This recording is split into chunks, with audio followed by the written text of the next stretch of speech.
Pababa ng pababa, Itbulaga ng TVJ Productions. Patuloy na pababa sa ratings.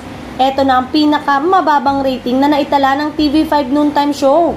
Nakakuha ng 3.5 na ratings ang nasabing show. Samantalang, consistent naman ang It's Showtime sa mahigit dobleng lamang. Ang It's Showtime, naglalaro lang ng 7% at 8% ang pang-araw-araw na rating. Medyo nadagdagan lang pagdating ng Sabado. Sabi ng ilang taga TV5, hindi nababahala rito ang mga taga Itbulaga dahil aware sila kung hanggang saan lang ang reach ng TV5 at hindi pa naman maaasahan ng televiewers sa RPTV.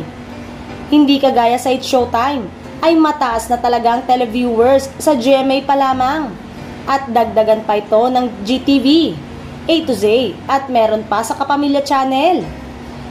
Kaya hindi raw nababahala rito ang taga Itbulaga.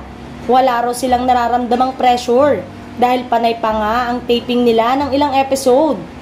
Nagre-react lang daw sila kapag may nagkakalat ng fake news tungkol sa kanilang programa. Nakatulong ang It's Showtime para tumaas ang ratings ng pre-programming nitong TikTok Lock. Pati na mga kasunod ng It's Showtime na abot kamay na Pangarap at Lilet Matias Attorney at Law. Samantalang, ang daming inaantabayan ng pagbabago sa local TV landscape na mapapanood na din sa GMA.